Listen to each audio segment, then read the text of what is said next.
It is with special pleasure to welcome you to Malta and to declare open the European Telecommunications Network Operators 23rd General Assembly.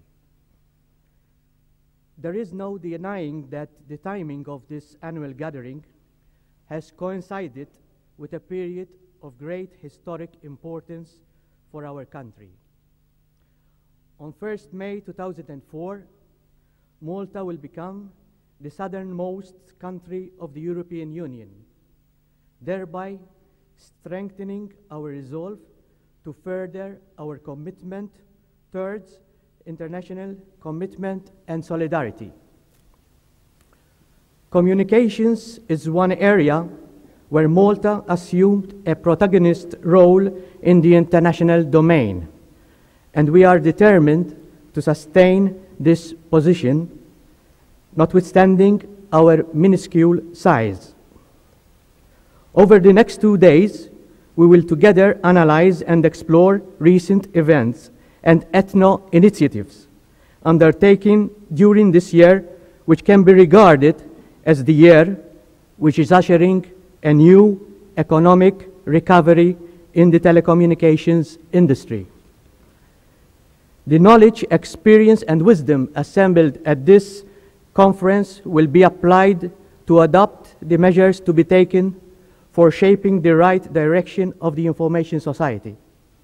ETNO, the principal trade association of the European telecom operators, is rapidly becoming the platform for cooperation between members on issues of common interest and a key and meaningful provider of expertise to the European Commission and to the European Parliament, specifically in the establishment of a fully open, competitive, and harmonized European market. With the membership totaling 39 companies hailing from 34 countries and a collective workforce of more than 1 million, generating an approximate 190 billion euros, ETNO is a force to reckon, and certainly the leading voice of network operators for European policy and regulatory issues. I do not intend to enter into the fine detail of this Assembly's work program, but I must touch upon the essential elements on which we will be focusing our operational activities in the carrying out of our agenda, not least the strategic set of actions planned for execution in year 2004 and the main strategic lines to be set out for the association covering the period 2004-2006.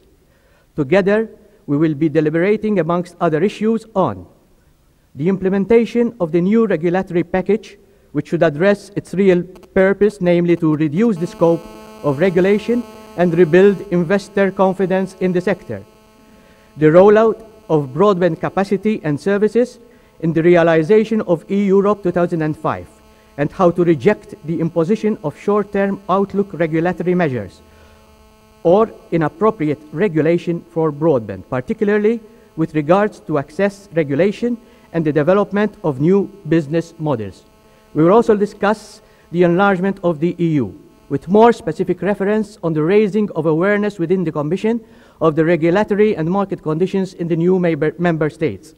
This is, of course, of direct relevance to Maltacom and other companies, members who are here, 9 of them of the accession countries. We will debate this strategic guidance on lobbying activities to ensure that ETNO's views are actively represented through bilateral meetings between Commission officials, members of the European Parliament, and active participation in the various Council meetings, notably the Communications Committee and possibly in the new Europe Steering Group. This group was established by Europe 2005 Action Plan to monitor progress on the plan's implementation and to provide a forum for exchanging experiences between national and European policymakers and the private sector. The European Commission will be chairing this group.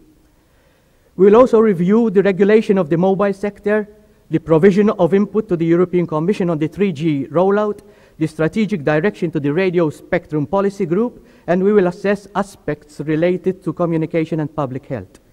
The data protection and network security are 2 other important items on our agenda.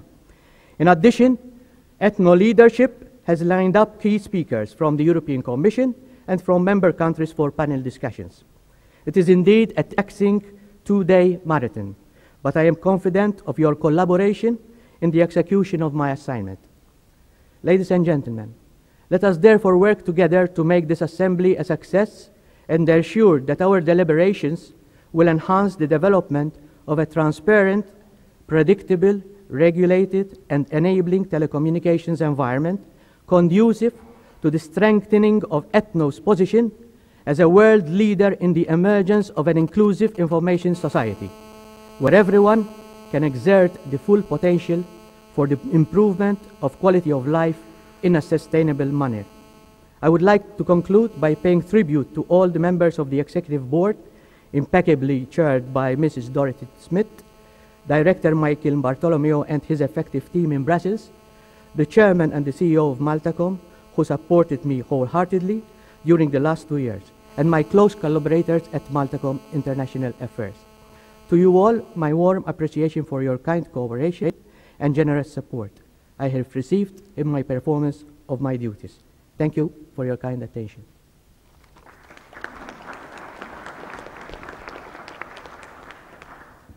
Thank you, Mr. De Bono. I now invite Mr. Stephen Muscat, Maltacom Group CEO, to deliver his welcoming address.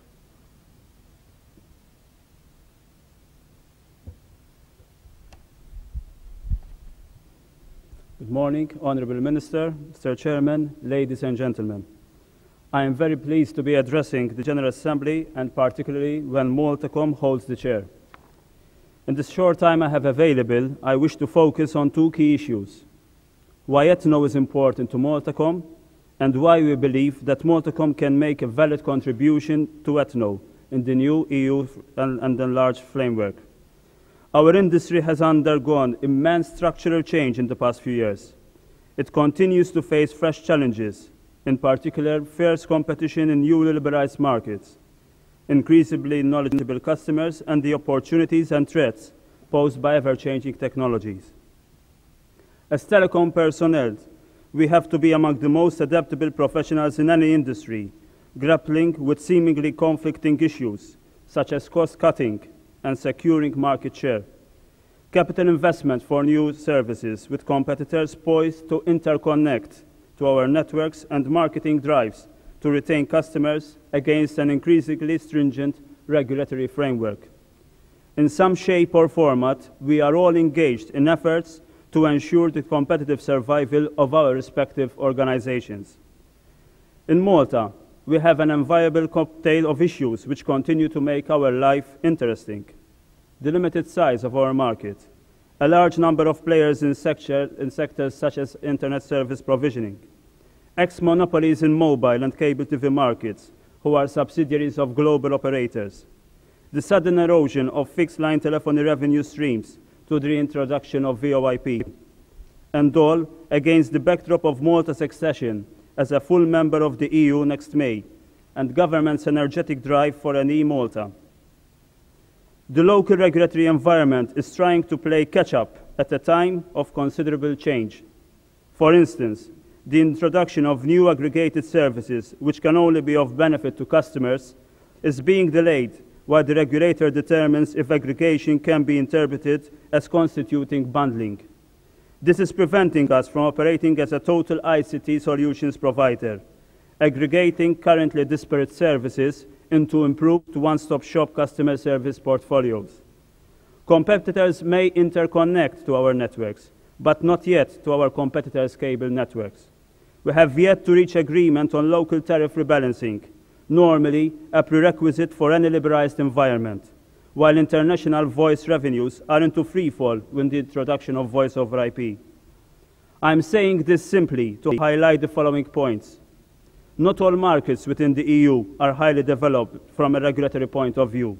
There is no regulatory level playing field. Piecemeal liberalization, as in our case, creates more problems to incumbents than full liberalization. Some of the 10 accession countries have to operate within specific local regulatory context, knowing fully well that the country also has to endorse the new EU regulatory framework in the immediate future, and that measures being taken or not taken locally in the spirit of protecting new entrants from the incumbents would simply not stack up after May 2004. This makes day-to-day business difficult and sends confusing signals to both incumbents and aspiring new entrants. As incumbents, we are very much aware the infrastructure we continue to roll out will enable new entrants to piggyback on our investment by interconnecting. As long as the conditions for interconnection are fair to all parties in the communications supply chain, we can all continue to play our role by investing in state-of-the-art infrastructure and related services. But we are all here to provide returns for our shareholders, irrespective of our size or composition of our networks. We need to focus on value-added IT applications, identify new markets, innovate, and where necessary, partner up to secure more profitable business. It is up to us to make the most of the opportunities in this industry by playing the roles that make most sense, given our size, market positioning, and propensity to invest in moving up the value chain.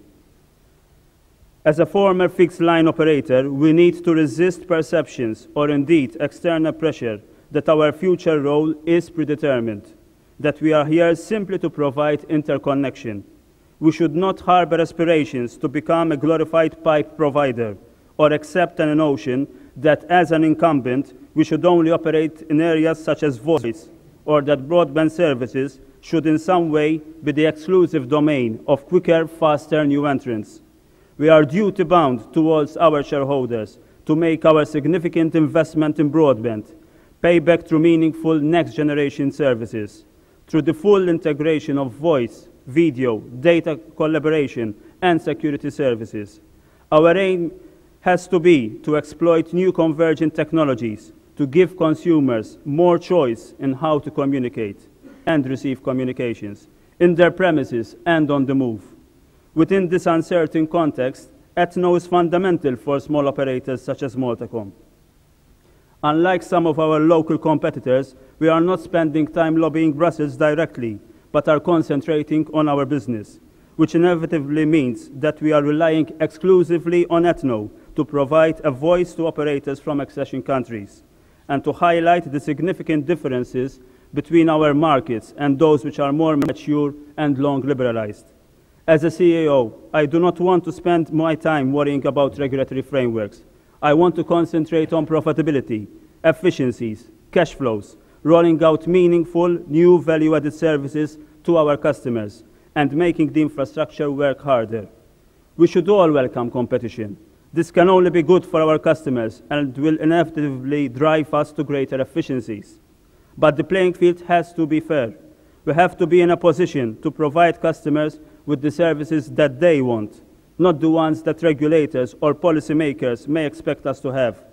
We need to find a common voice that now includes the new CEE entrants, who suddenly find themselves not in liberalized markets, but in the waiting room, which includes an uncertain local regulatory framework, and on the other end of the spectrum, a new EU regulatory framework which needs to be embraced and implemented after May 2004.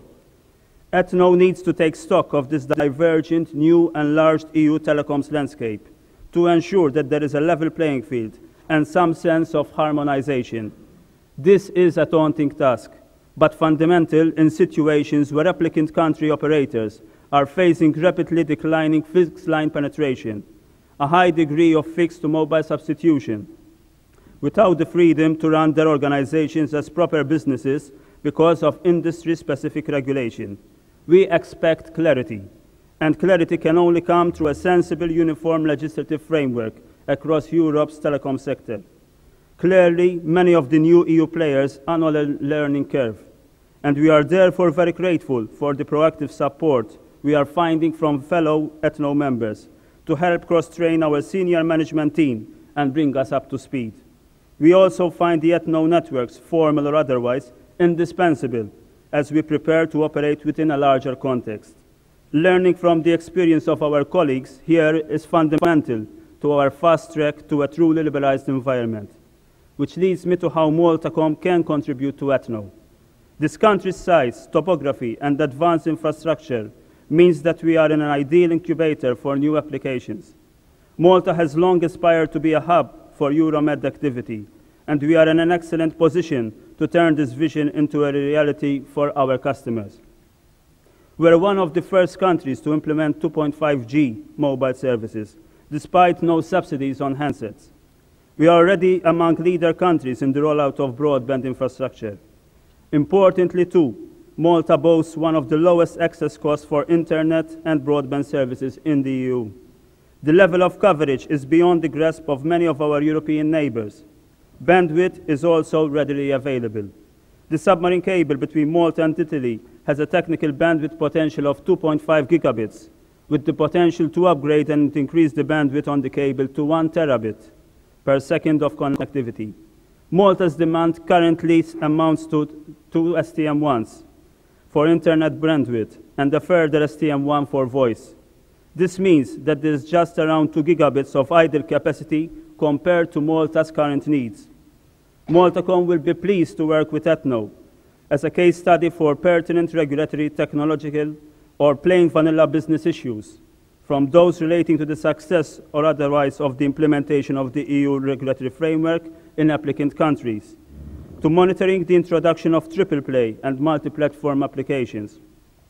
We are quickly making the transition from a traditional telco into a communications company that needs to leverage new value-added ICT services over existing networks to benefit from our economy of scale.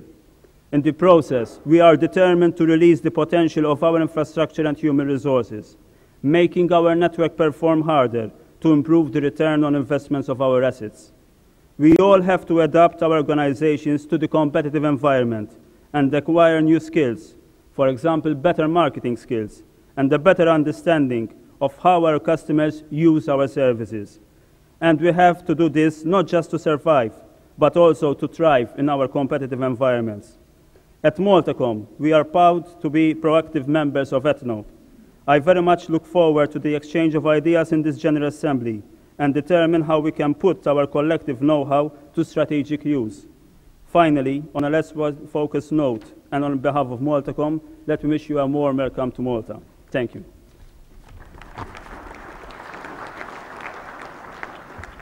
Thank you, Mr. Muscat. The next welcoming address will be delivered by Maltacom Chairman, Mr. Joseph Efek-Zara. Good morning to you all. Honourable Minister, Mr. Chairman, Director General of ETNO, ladies and gentlemen, it is my great pleasure to join Mr. De Bono and Mr. Muscat in welcoming you here at this venue. This being the first time that we are hosting such an important ETNO gathering here in Malta since my last May appointment as chairman of the group. In the preceding 6 months, I have made it my mission to pilot the drafting of a new strategic plan for the group, and I immediately realized how strongly international participation and networking will feature in the blueprint of the group's strategies for the foreseeable future. Not only is Maltacom to strengthen its relations with the various sectors of the local environment, but we are also seeking to enrich and expand our relationships, come interaction with industry players on the international scene, much more so when the visibility and recognition of both Malta and Maltacom in the global telecommunications arena are already established facts. Consequently, the further enhancement of this capability is a logistic, achievable goal. It was my pleasure to learn during this process how Maltacom has been actively involved with ETNO's activities and initiatives. Along with the other members of the organization, we have supported ETNO's healthy dialogue with the EU Commission, the members of the European Parliament, and the leaders of the industry, with a view to promoting the policies needed to enhance the e-communication sector as a basic pillar of the European Union.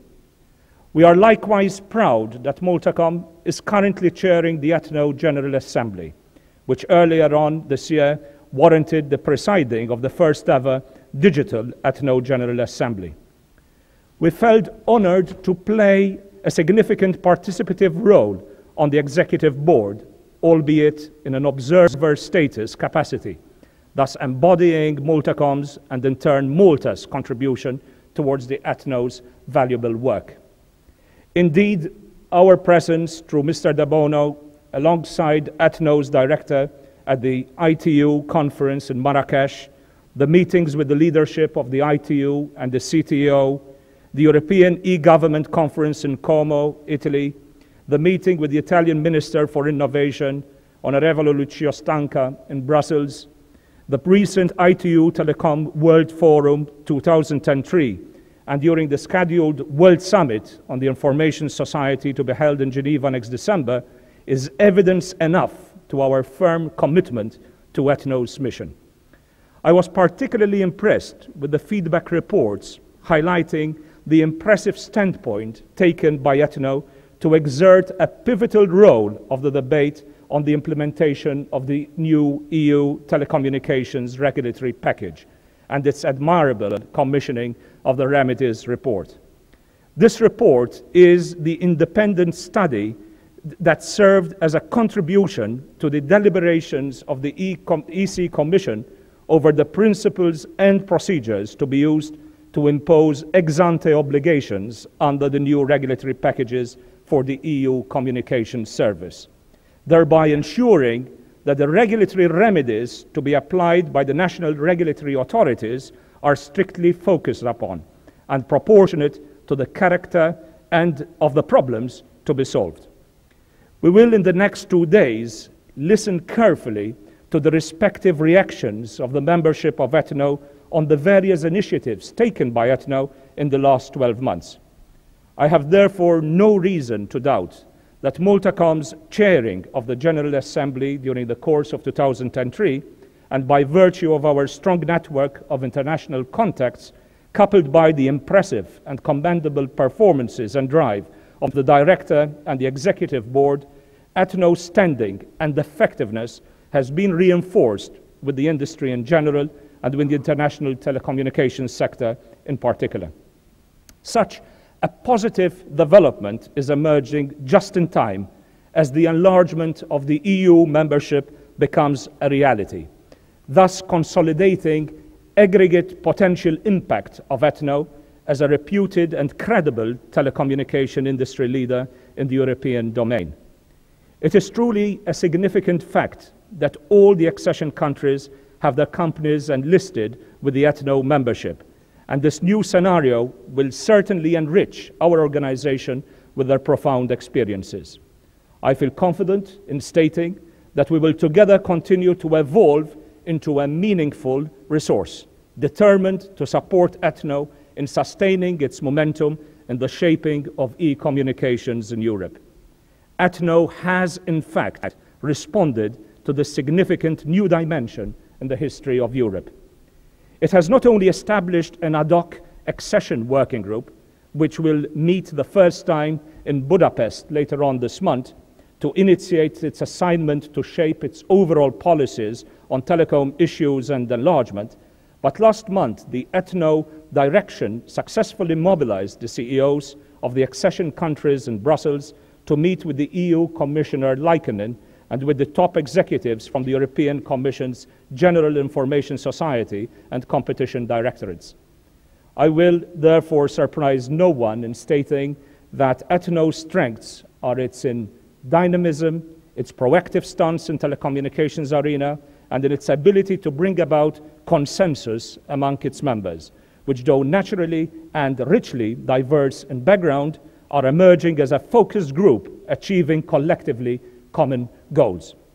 I am certain that the member companies of the accession countries, in harmony with the wealth of extensive experiences of ETNO's founding and seasoned members, will continue to dedicate their strongest efforts towards the attainment of ETNO's strategic objectives. Ladies and gentlemen, the next 6 months are very demanding for us all. With the United Nations initiative taking place next month in Geneva, when through the World Summit on the Information Society, the global community, including the private sector, will have the opportunity to shape the future course of the information society in a positive way, that the information society benefits all citizens. Within the EU accession date fast approaching for the 10 countries whose ETNO member countries are represented here today, ETNO will have the opportunity not only to press its conviction that the information society has a key role to contribute to the GDP of respective countries and to most economic sectors, but more importantly, to lobby the fact that only an enabling, increasingly lighter regulatory framework with public policies supportive of a competitive and open market will contribute to the far-reaching objectives of this information society.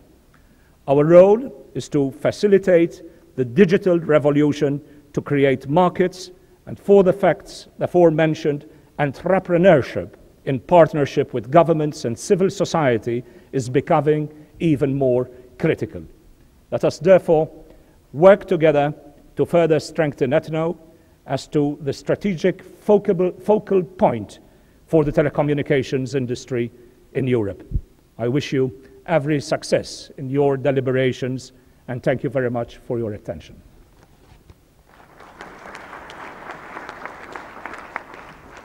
Thank you, Mr. Zara. I would now like to welcome Mr. Michael Bartholomew, Director of ETNO, to address this assembly.